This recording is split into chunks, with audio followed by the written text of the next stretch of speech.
Harga minyak melambung sekitar 7% pada perdagangan di hari Senin dan berakhir di level tertinggi sejak 2022 di tengah meningkatnya kekhawatiran gangguan pasokan akibat perang yang melibatkan Amerika Serikat, Israel, dan Iran. Lonjakan harga sempat mencapai hampir 30% dalam satu sesi perdagangan setelah Arab Saudi dan sejumlah anggota OPEC memangkas produksi selama konflik yang terus meluas. Harga melonjak lebih dari 20% pada awal perdagangan di mana harga Brent sempat melonjak hingga 119,5 dolar per barrel dan WTI mencapai 119,48 dolar per barrel menjadi harga intraday tertinggi sejak Juni 2022. Usai kenaikan harga minyak turun dari posisi tertinggi intraday karena Amerika dan negara-negara G7 lainnya mempertimbangkan untuk memanfaatkan cadangan minyak strategis untuk membatasi tekanan inflasi dari lompatan harga energi. Pada akhir perdagangan, minyak mentah berjangka Brent ditutup melonjak sekitar 6,8% ke level 98,96 dolar Amerika, sedangkan minyak berjangka West Texas Intermediate naik 4,3% ke posisi 94,77 dolar per barrel. Kedua harga settlement tersebut merupakan yang tertinggi sejak Agustus 2022.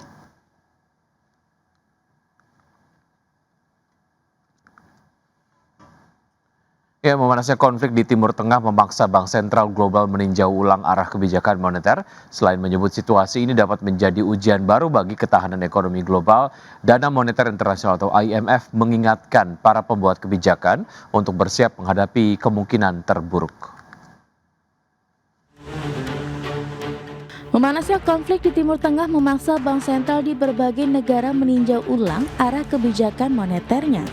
Lonjakan harga energi akibat konflik tersebut menciptakan tekanan baru, yakni menjaga pertumbuhan ekonomi sekaligus menahan inflasi yang berpotensi melonjak. Direktur Pelaksana Dana Moneter Internasional Kristalina Georgieva mengingatkan, situasi ini dapat menjadi ujian baru bagi ketahanan ekonomi global.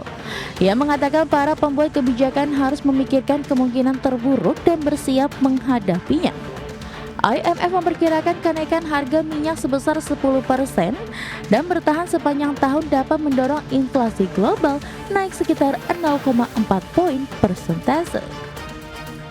Lonjakan harga minyak yang telah menembus lebih dari 110 USD per barel memicu kekhawatiran akan gangguan pasokan energi global. Dampaknya langsung terasa di pasar keuangan Asia pada awal pekan ini dengan bursa saham melemah dan dolar Amerika Serikat menguat karena investor mencari aset aman. Bagi banyak bank sentral terutama di negara berkembang Asia, situasi ini menciptakan dilema kebijakan. Rencana penurunan suku bunga untuk mendorong pertumbuhan kini menjadi berisiko karena kenaikan harga energi dapat mendorong inflasi sekaligus memicu arus keluar modal.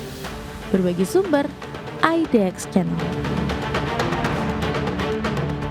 Selanjutnya update dari bursa global, pemirsa bursa saham Wall Street berhasil pulih dari aksi jual tajam dan ditutup lebih tinggi mencatat rebound di jam-jam terakhir setelah Presiden Donald Trump mengisyaratkan bahwa perang dengan Iran mungkin akan segera berakhir.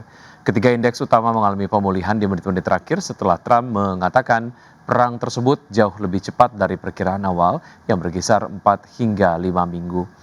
Pada perdagangan hari Senin, Dow Jones Industrial Average yang menguat 0,5% ke posisi 47.740 dan S&P 500 yang naik 0,83% ke posisi 6.795 dan Nasdaq Composite yang melaju positif 1,38% ke level 22.695.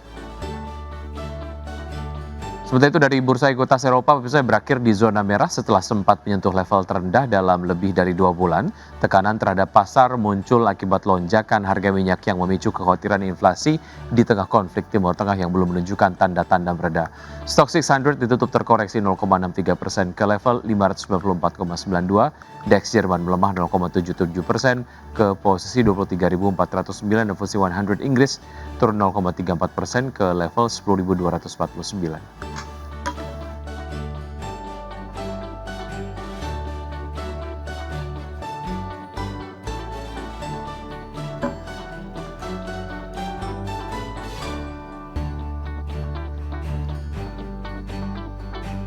Pemirsa, emiten pariwisata PT Pembangunan Jaya Ancol Tbk memproyeksikan momentum libur Lebaran 2026 akan berkontribusi sebesar 6% terhadap pendapatan tahunan perseroan.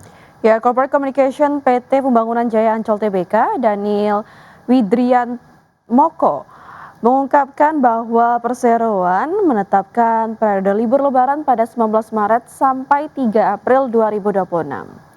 Adapun target pengunjung yang dicanangkan sebanyak 600.000 orang selama periode tersebut. Angka ini mengalami peningkatan sebesar 10% dibandingkan periode libur lebaran tahun lalu. Dengan demikian, perseroan memproyeksikan kontribusi pendapatan sebesar hingga 6% dari momentum libur lebaran 2026. Meski demikian, perseroan tidak menutup kemungkinan ihwal kondisi ekonomi yang kian tidak pasti. Sementara itu, Equity Research Analyst Pintraco Sekuritas Ulrich Paskalis Tambolang menyatakan bahwa secara historis periode Ramadan dan Lebaran merupakan peak season bagi sektor konsumen dan pariwisata. Hanya saja ia memprediksi kontribusi momentum Lebaran terhadap pendapatan tahunan tidak akan jauh berbeda dibandingkan dengan tahun lalu.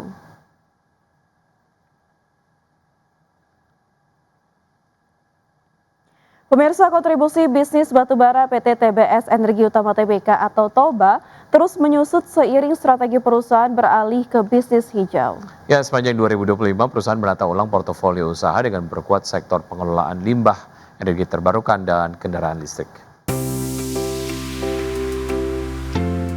PT TBS Energi Utama Tbk menata ulang portofolio bisnis sepanjang 2025 sebagai bagian dari transisi menuju bisnis hijau.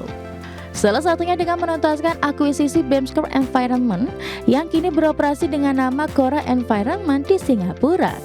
Langkah ini memperkuat posisi perusahaan dalam bisnis pengelolaan limbah dan menjadi salah satu pilar pertumbuhan baru. Dalam laporan terbaru, TOBA membukukan EBITDA disesuaikan posisi sebesar 47,2 juta dolar Amerika Serikat dengan saldo kas mencapai 102,3 juta dolar Amerika Serikat atau naik 15% dari tahun sebelumnya. Pendapatan terbesar masih datang dari segmen batubara sebesar 194,6 juta dolar Amerika Serikat, diikuti segmen pengelola limbah sebesar 155,4 juta dolar Amerika Serikat. Secara proporsi, kontribusi bisnis pertambangan dan perdagangan batubara turun dari 81% menjadi 51%. Direktur TOBA Julie Oktarina menyebut penurunan ini mencerminkan strategi perusahaan untuk mengurangi exposure batubara dan mempercepat pengembangan bisnis berkelanjutan. Kedepan TOBA akan memperkuat bisnis pengelolaan limbah, energi terbarukan, serta ekosistem motor listrik elektrum melalui skema Rent to Own. Berbagai sumber, IDEX Channel. PT Excel Smart Telecom Sejahtera Tbk mengoptimalkan layanan di Indonesia bagian timur melalui proyek Palaparing Timur yang menjangkau 35 kabupaten kota. Ya, Perseroan menyebut proyek Palapa Timur memungkinkan Perseroan memperluas jaringan, meningkatkan kualitas layanan, dan memperluas basis pelanggan. PT XL Smart Telecom Sejahtera Tbk mengoptimalkan layanan di Indonesia bagian timur melalui proyek Palaparing Timur. Palaparing Timur menjangkau 35 kabupaten kota yang tersebar di wilayah Nusa Tenggara Timur, Maluku, Papua, dan Papua Barat. Proyek ini memiliki panjang kabel serap optik sekitar 8.454 km dengan nilai proyek mencapai 5,1 triliun rupiah. Kebutuhan layanan kapasitas bandwidth di wilayah timur diketahui cukup tinggi, khususnya pada jalur Kupang ke Waingapu hingga ke Bali dan Nusa Tenggara Timur. Dengan terpenuhinya kebutuhan kapasitas backbone, layanan Perseroan menjadi lebih optimal tanpa kendala congestion. Dari sisi availability dan sustainability, layanan Palaparing Timur disebut Perseroan sangat baik. Dukungan ini memungkinkan perusahaan memperluas jaringan, meningkatkan kualitas layanan, dan memperluas basis pelanggan. Seiring dengan meningkatnya kunjungan wisatawan, kebutuhan akan kapasitas dan kualitas sinyal telekomunikasi di wilayah timur Indonesia juga terjadi peningkatan. Jalur konektivitas yang menghubungkan Kupang dengan Waingapu hingga ke wilayah Bali dan kawasan NTT menjadi salah satu lintasan strategis dengan pertumbuhan traffic data yang cukup tinggi. Berbagai sumber, IDEX Channel.